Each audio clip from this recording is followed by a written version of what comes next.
So this is the segment where we're going to tell you everything you need to know about Georgia's freshman class who got their first real taste of spring practice yesterday.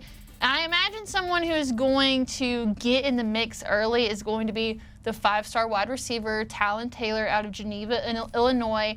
According to the 247 composite, he was the number 20 overall rated player and then the 4th wide receiver in the group. He's 6'1", 173 pounds. You've seen the physical aspect of his game before.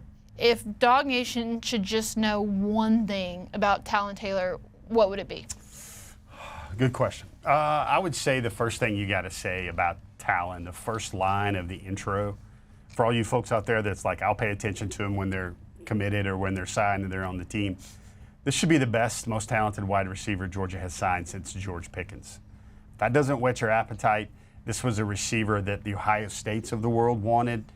Georgia won this recruiting battle largely because of what happened when he was coming up. He saw Georgia winning national championships. And he's like, I want to be a part of that. I want to go do that at Georgia. So the ripple effects of those back-to-back natties were felt all the way up in the suburb, a West Chicago suburb of Geneva, Illinois. And they really had to reach out to the Dogs first, Kaylee, to really start this recruiting because he was being recruited by a lot of schools in the Midwest, the Notre Dames, the Michigans, Ohio States, schools like that. But his mother, who's a softball coach, Venus Taylor, described it well to me. She said, like, listen, I know the college recruiting game. If you want to go somewhere, you got to make sure that they see you. So they started scheduling chances to get to Georgia, to get to camps at Georgia, to work out at Georgia so that relationship could grow. And it's really impressive how Georgia was his leader for a very long time. I went up to Geneva High School. His coaches told me that for the longest time that they've known Talyn Taylor, he's been rocking the G, or he liked Georgia a lot. And this is another part about this story. I got to make sure I get this in this opening answer. Kaylee, what were the 2 worst things for Georgia's, or the 2 less positive things for Georgia's receiving room last year? Well, drops was one. Drops and separation. If Talyn Taylor does anything at the University of Georgia, which he's going to do a lot of great things at the University of Georgia, he's going to catch the football and he's going to get separation. His coaches at Geneva High School, across this gamut of 4 years, I said, do you remember him dropping the ball? He's like, no, not in games, really not in practices, maybe 2 or 3 or 4, period. I think that's music to DawgNation's ears right there. Yeah, I think you hit on it really well, the things that Talyn Taylor will bring to the table that the Georgia wide receivers of this last year could not do, which was clearly one of the bigger issues, and DawgNation was able to recognize that as well.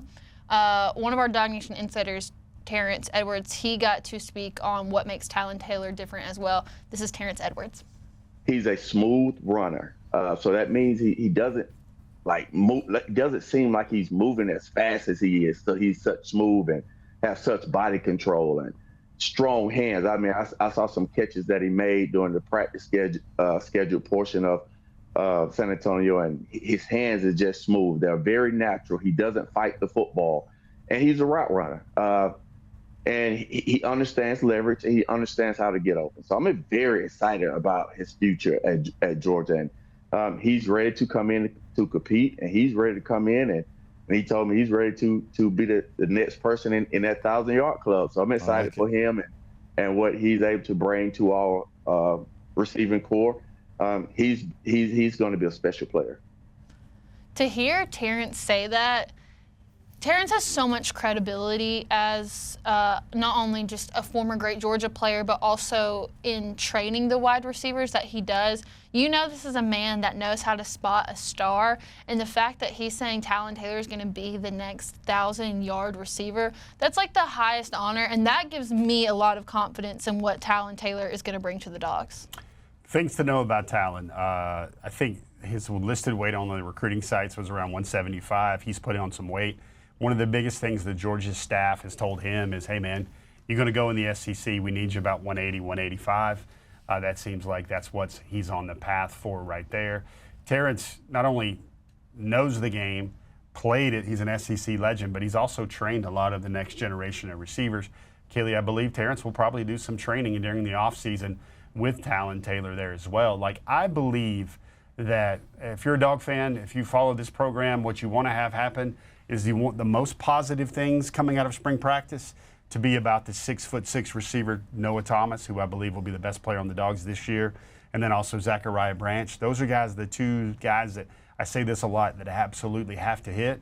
But I think right behind them in that wide receiver room, you're going to see names like Talyn Taylor and C.J. Wiley definitely making an imprint. So to think about it, it's crazy, Kaylee, because C.J. and Talyn probably would have been as talented, pure talent, as anybody the Dogs had at the wide receiver position last year.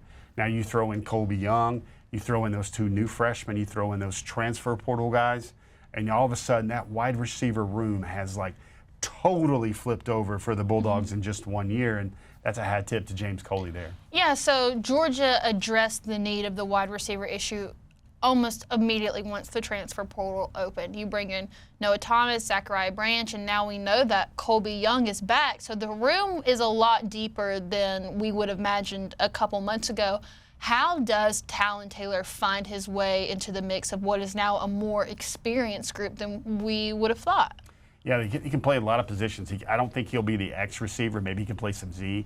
Maybe he can play some slot. We feel that Sokovia White's going to get a lot of run there as well in a couple of those positions. But Talyn, all he has to do is catch the football, keep getting separation, and listen, he may not be 17 years old, but I think he has some of those skills that Ryan Williams put on display in the SEC, Kaylee. And we know this. Trenches are hard for young bucks to play right away and make an impact. Skill guys, outside receivers, maybe the degree of difficulty is a little less there. Insider tip, he's wearing number 11 right now, all you Jake Fromm fans. And spring drills, number may change. We want to wait and see who ends up with number 1 on this year's team because that got vacated, at least on the offensive side. So I think eventually Talyn will settle in and wear number 1. And Kelly, I've seen him a lot. I've watched his tape a lot. Me and you kind of gushed over him all last fall because we made the DawgNation Dog of the Week award. We basically rechristened it the Talyn Taylor Award because he kept winning it over and over. He had gobs and gobs of touchdowns. He had gobs and gobs of yards, over 20 touchdowns. I think something like 1,700 yards, averaged over 20 yards per catch. Made a lot of one-handed catches, Kaylee, in big moments. So you want playmakers, Dog fans, well, you got one in Talyn Taylor.